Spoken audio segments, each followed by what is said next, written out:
नमस्कार दोस्तों, आप सभी का स्वागत है आपके अपने चैनल गवर्नमेंट एग्ज़ाम स्टडी में। दोस्तों, जैसा कि हम एनसीईआरटी की समरी वाली सीरीज़ चला रहे हैं, तो आज हम देखेंगे ज्योग्राफी में क्लास 9 के चैप्टर 2 की समरी। दोस्तों, जिन लोगों को एनसीईआरटी की हिस्ट्री या ज्योग्राफी किसी की भी समरी देखनी हो तो हमारे चैनल की प्लेलिस्ट में जाकर ये समरीज़ को देख सकते हैं। और दोस्तों, जैसा कि हम ज्योग्राफी के chapter 1 area and location class 9 की बात कर चुके हैं, तो हम आज चैप्टर 2 की बात करेंगे। दोस्तों, ये चैप्टर कॉन्सेप्ट्स के लिए और आंसर राइटिंग के लिए बहुत इंपॉर्टेंट है, इसलिए कृपया इसे ध्यान से पढ़ें। आपने अभी तक दोस्तों अगर चैनल सब्सक्राइब ना किया हो तो कृपया सब्सक्राइब का बटन दबाकर इसे चैनल को सब्सक्राइब कर लें। इस चैनल पे हम 5 फैक्ट्स 2 मिनट्स की भी सीरीज़ चला रहे हैं। अगर आपके पास समय कम हो तो आप उस सीरीज़ को भी देखकर ज्ञान अर्जित कर सकते हैं।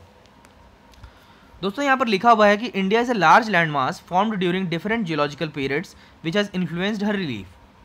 यानी कि भारत एक बड़ा धरती का टुकड़ा है जो कि अलग अलग जियोलॉजिकल पीरियड्स में बना है और उन्होंने भारत का जो वास्तविक रूप है उनको बहुत ज़्यादा इन्फ्लुएंस किया है।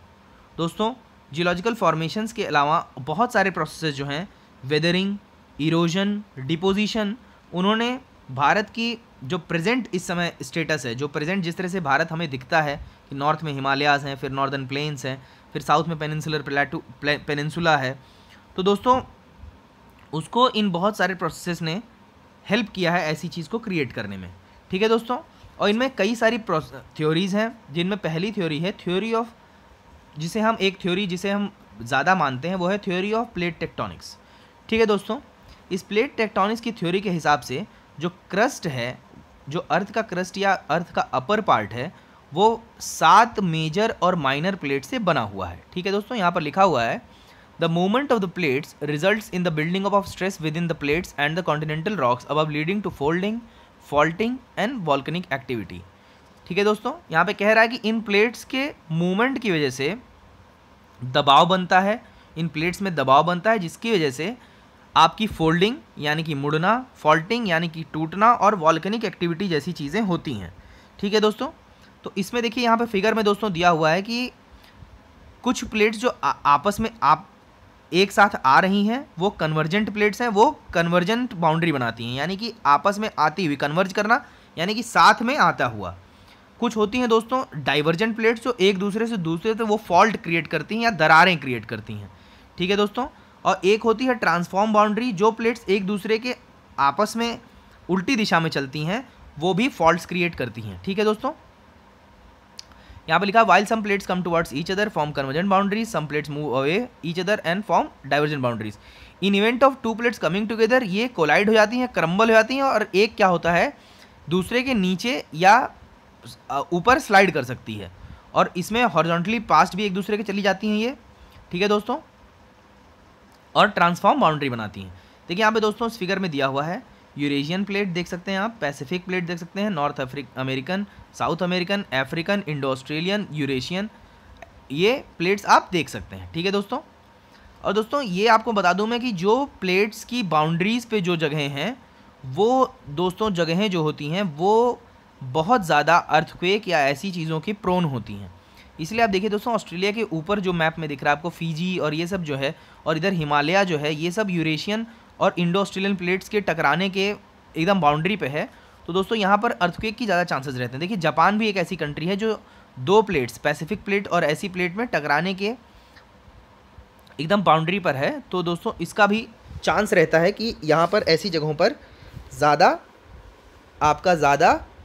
अर्थक्वेक का चांस रहता है। ठीक है दोस्तों, यहाँ पर देखिए दोस्तों, यहाँ पर लिखा हुआ है कि the oldest land mass was a part of Gondwana land. Gondwana land में क्या क्या है दोस्तों, India, Australia, south Africa, south America और एंटार्क्टिका, ये सारा एक लैंड मास था जो कि गोंडवाना लैंड हम कहते थे। इसमें क्या हुआ दोस्तों, जो कन्वेक्शन करंट बही, उन्होंने क्या किया कि इस क्रस्ट को, जो एक गोंडवाना लैंड का क्रस्ट था, इसको बहुत सारे अलग अलग पीसेस में तोड़ दिया। ठीक है दोस्तों, और उसमें क्या हुआ कि इंडो ऑस्ट्रेलियन प्लेट जो है वो गोंडवाना लैंड से सेपरेट होकर नॉर्थ की दिशा में आगे बढ़ गई, और इसकी वजह से दोस्तों क्या हुआ कि इंडो ऑस्ट्रेलियन प्लेट की यूरेशियन प्लेट, जो काफ़ी बड़ी यूरेशियन प्लेट थी, उसमें टकराव हो गया दोनों में। ठीक है दोस्तों, उससे कोलिजन से क्या हुआ कि जो टेथीस जियोसिंक्लाइन जिसे हम कहते हैं, टेथीस जियोसिंक्लाइन, वहाँ पर बहुत सारी सेडिमेंट्री रॉक्स डिपॉजिट हो गई। ठीक है दोस्तों, उससे क्या हुआ कि माउंटेन सिस्टम बना, और उस माउंटेन सिस्टम को हम हिमालयन माउंटेन सिस्टम कहते हैं। यहाँ बहुत सी चीज़ लिखी था, Himalayan uplift of the Tethys sea and the subsidence of the northern flank of the peninsular plateau resulted in the formation of a large basin.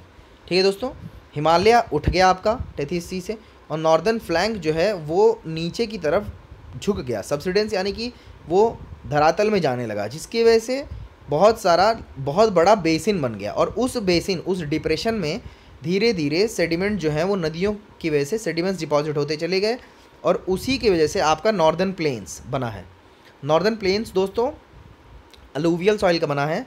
तो नॉर्दर्न प्लेन्स जो है दोस्तों वो बहुत ज़्यादा फर्टाइल होता है, क्योंकि उसमें नदी ने अपने बहुत सारे सेडिमेंट्स लगातार वर्ष दर वर्ष नदी डिपॉजिट करती चली गई है। ठीक है दोस्तों, यहाँ लिखा हुआ है geologically the peninsular प्लेटू constitutes one of the ancient land mass on the earth surface. यानी कि आपका पेनिनसुलर प्लेटू जो है ये एक बहुत ही पुरानी लैंड मास को बनाता है। ये बहुत ही स्टेबल लैंड ब्लॉक है, और हिमालयन और नॉर्दर्न प्लेन्स जो हैं वो नए लैंड ब्लॉक हैं।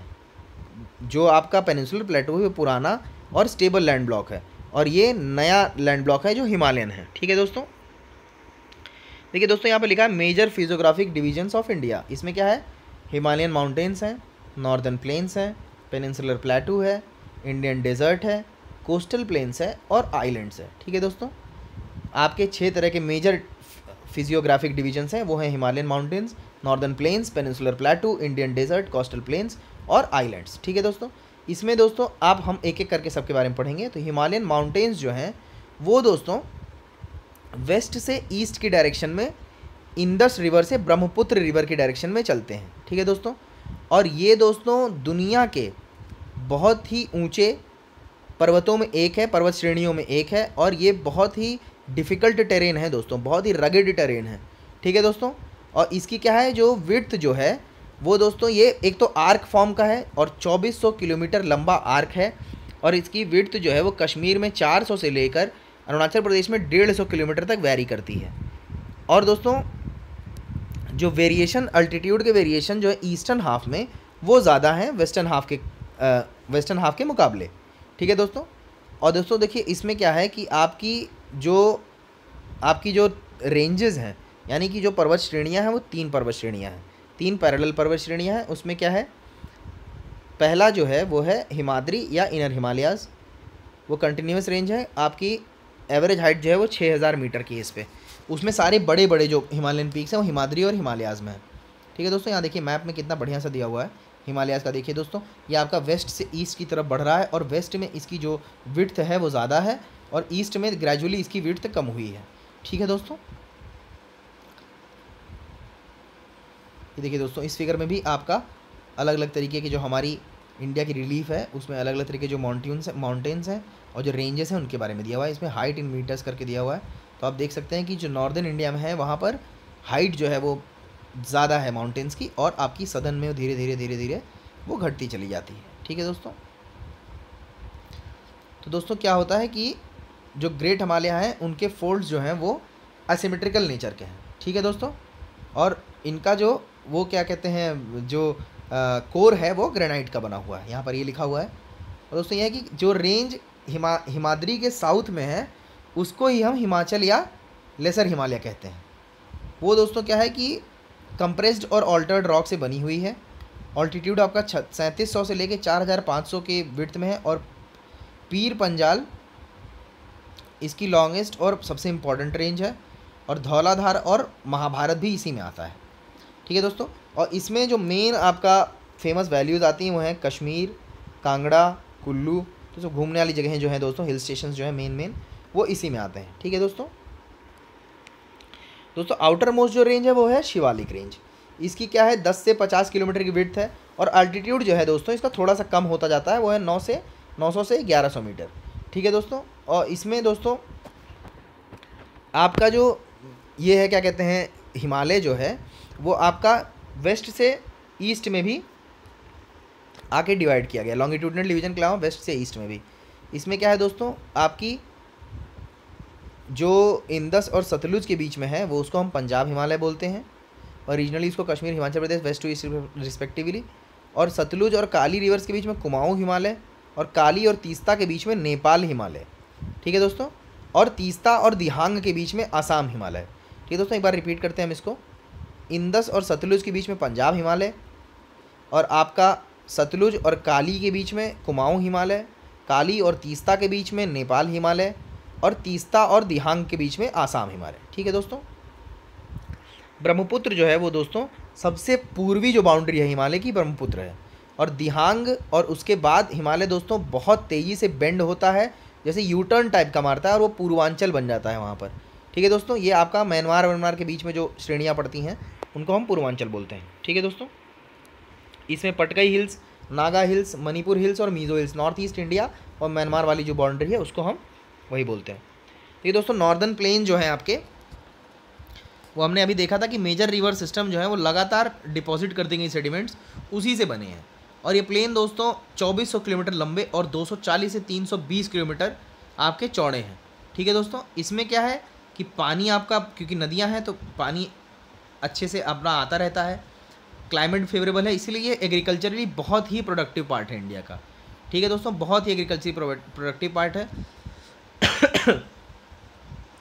जो रिवर आपकी नॉर्दर्न माउंटेन से आ रही हैं वो डिपोजिशनल वर्क करती हैं, और जो इनके नीचे नीचे जाके जो स्लोप जो है वो क्या है, वो धीरे धीरे कम होता आता है। देखिए ऊंचाई से जब रिवर गिरती है उसका स्लोप बहुत तेज़ है, तो पानी का बहाव बहुत तेज़ होता है, तो उस पानी के बहाव में जब ज़्यादा सेडिमेंट डिपॉजिट नहीं होते हैं, वो तेज़ी से बहाव होता है। जहाँ बहाव देखिए पानी का कम होता है वहाँ पर सेडिमेंट्स डिपॉजिट ज़्यादा होते हैं, और इसलिए नीचे आते आते जब आप जैसे जब आपका गंगोत्री से गंगा चलती है और गंगा आपकी अंत में जाकर जब गंगा सागर बे ऑफ बंगाल में जाके गिरती हैं, तो वहाँ पर डेल्टा फॉर्मेशन और रिवराइन आइलैंड्स का फॉर्मेशन होता है। ऊपर दोस्तों ऐसा नहीं होता क्योंकि तेज़ होती है धारा वहाँ पर, ठीक है दोस्तों।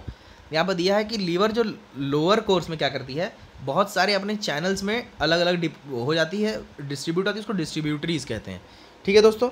यहाँ पर दिया नॉर्दर्न प्लेन जो है वो आपका पंजाब प्लेन और आपका ये पंजाब प्लेन और दोआब, इन रीजन्स में आपका बनता है। तो दोस्तों जो आपका चेनाब, रवि, ब्यास, सतलुज और झेलम का है ये दोआब में आता है। दोआब क्या होता है दोस्तों, 2 मीन्स 2 और आब मीन्स वाटर, तो पंजाब में 5 और आब मीन्स वाटर, तो दोआब में 2 पानी की धाराएं और पंजाब में 5 पानी की धाराएं, ऐसे होता है, ठीक है दोस्तों। गंगा प्लेन जो है आपका वो घग्गर और तीस्ता रिवर के बीच में है, वो आपका नॉर्थ इंडिया में हरियाणा, दिल्ली, यूपी, बिहार में इसमें जाता है। नॉर्दर्न प्लेन्स जो हैं वो दोस्तों जनरली आपके flat lands with no variations ये चलते हैं आपके, ठीक है दोस्तों। इसके आगे हम अपने अगले वीडियो में देखेंगे नॉर्दर्न प्लेन्स के आगे, क्योंकि दोस्तों ये वीडियो काफ़ी लंबी होती जा रही है, ठीक है दोस्तों। धन्यवाद दोस्तों।